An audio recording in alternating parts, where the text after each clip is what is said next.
Thank you, Chairman, and good afternoon, conference. Firstly, I must say a huge thank you to my sponsorship from the late Harold Coburn, who unfortunately, due to Harold's untimely death, I never got the pleasure of meeting. Also, I need to thank the Nuffield Farming Trust, without whom no part of the last 12 months of extraordinary global adventure would ever have happened. Also, special thanks to John Stones for whose encouragement over quite a long period of time persuaded me gradually to apply for a scholarship. John actually threatened to start charging me for picking up his information from the livestock event, and I think that's when the penny dropped. Also, a couple of months ago, I emailed 40 pages of a rather rough Nuffield report to our editor, Anne Beckett. So a huge thank you to Anne for producing a document that I'm immensely proud of today. I think it's fair to say that I've strayed off the path on which I started my Nuffield journey, originally inspired by my experiences learning about fair trade.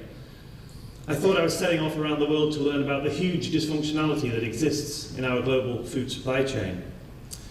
As you're about to witness, I've ended in a slightly different place.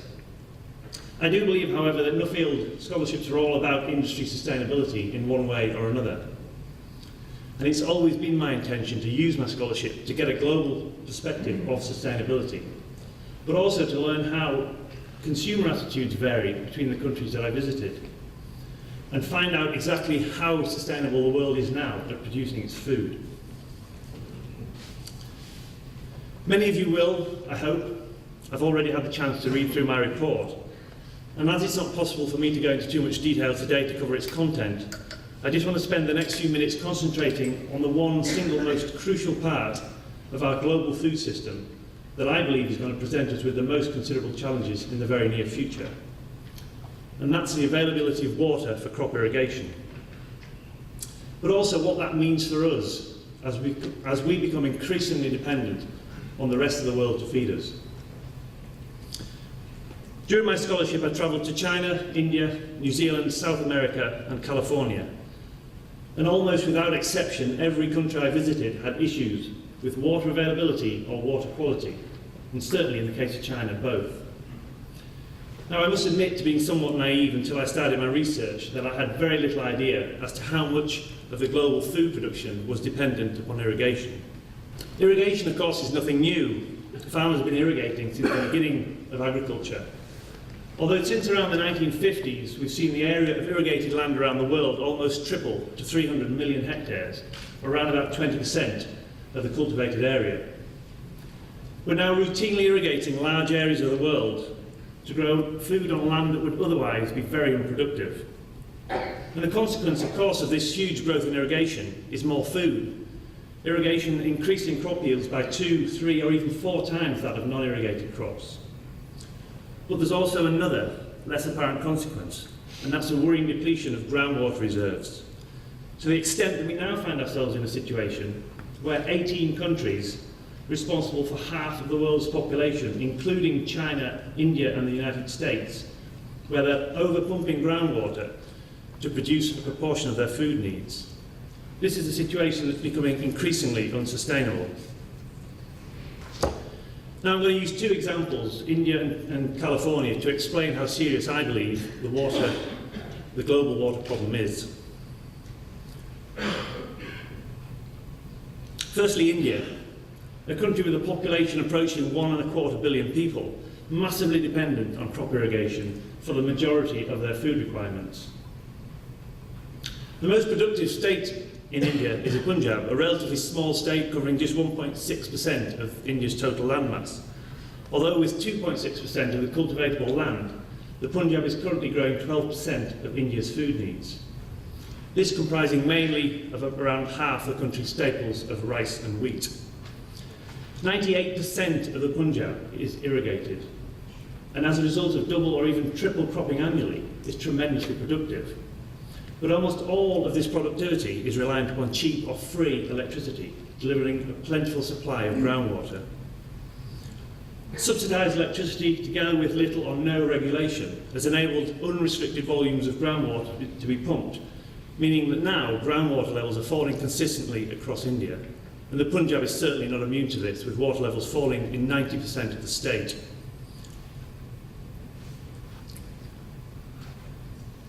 In the 1980s and 90s, water levels across the Punjab were falling by upwards of 40 centimetres a year. This fall had increased to 75 centimetres during the 2000s. And now across the Punjab, water levels are falling at 90 centimetres every year. Typically, water is being pumped from depth of around 200 metres in the Punjab. Shallow wells have all but dried up as the water level continually falls year after year. Many smaller farmers without the means to drill their wells deeper are being forced to abandon their land and move to the ever-sprawling cities in search of employment and survival for their families. The social stigma of failure in India is only adding to an increasing suicide rate amongst farmers, in which the Punjab has twice the national average. Every day in India, 46 farmers take their own life. That's 17,000 every year. So in an attempt to try and alleviate the growing water crisis, the electricity is now being switched off during the month of May in an effort to push the rice planting dates later in the season to prevent water loss through evaporation. Farmers have also been encouraged to grow less water-reliant crops, such as vegetables and flowers, although to date with little success, mainly due to the fact that there's a guaranteed price for rice and wheat and no guarantee for vegetables. As the country's population climbs to an expected 1.7 billion peak, India will need to find around 23% more food than it currently produces if it's going to adequately feed its people. And this from only 7% of the world's cultivatable land, which it's also losing at an alarming rate to urbanisation. The green revolution that's been so successful in India is now being replaced by an industrial revolution as India becomes a major manufacturing centre. So on its current path, India will struggle to sustain its current production, never mind attempting to produce more food for a rising population. The World Bank already estimates that 15% of India's food production is being produced by mining groundwater. That's water from a source that's unreplenishable. So with levels of poverty already higher than parts of Africa, the fear is that India will plunge back to a situation similar to before the Green Revolution, when famine was all too common.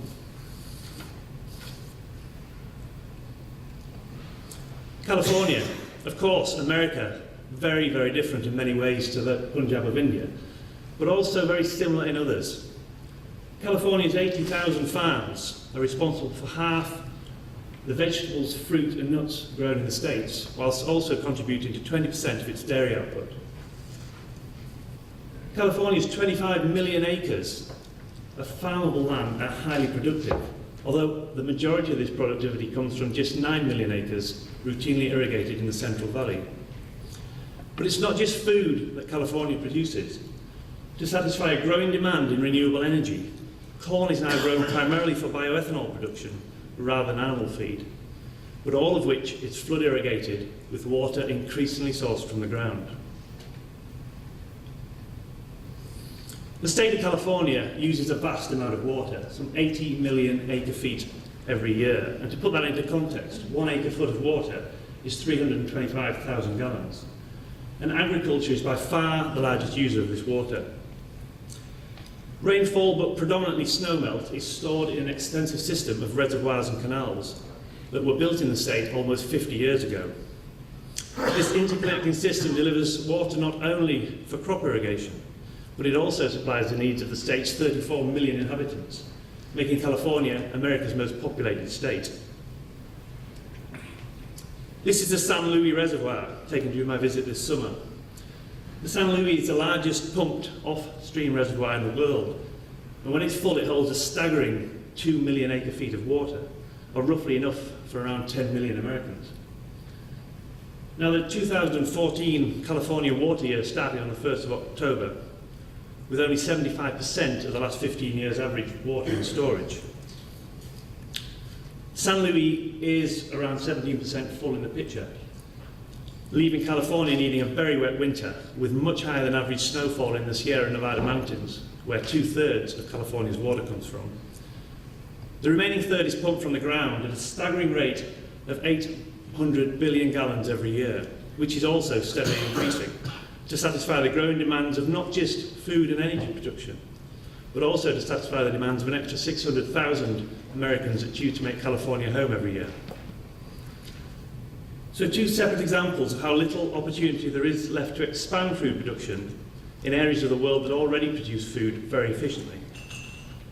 Perhaps you're now wondering how this relates to us, our agriculture, or how a future of undeliverable food demand will affect us, our society, or how we farm.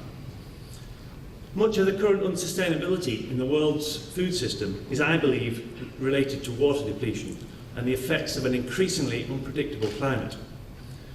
The overpumping of groundwater reserves and the failure to recognise the effects that population growth and mass urbanisation will have on the world's ability to feed itself is, I believe, going to lead to considerable change in the way we produce, transport, value and consume food. Almost uniquely in the UK, we have a very suitable climate to produce highly sustainable food, if we choose to use it. Instead, we've chosen to become increasingly dependent on the rest of the world to feed us, now importing over 40% of our nutritional needs from overseas. And if that's not bad enough, most of this food is only available because there's currently water available to grow it. Cheap oil has facilitated the mass movement of increasingly valueless food around the globe, enabling huge quantities to be wasted and never consumed. Over 7 million tonnes buried in UK landfill every year. This is completely unsustainable, and I can see consumers will very soon need to re-engage with local, seasonal and sustainable food. I think we've totally failed to incorporate the true cost of producing food to a world of complacent consumers. But I also believe we do have a choice, and we can still take control of the speed at which change will happen. This involves education, but not only educating our children, who will be the consumers of tomorrow. We need to start educating the consumers of today, because consumers ultimately hold the balance of power in the food chain, and educated consumers will always drive change. Ladies and gentlemen, I strongly believe that this isn't an issue that we can leave for our grandchildren, or even one for our own children. This issue will affect every single one of us in this room today, and the longer we choose to ignore the reality, the more difficult change will be. Thank you for your time.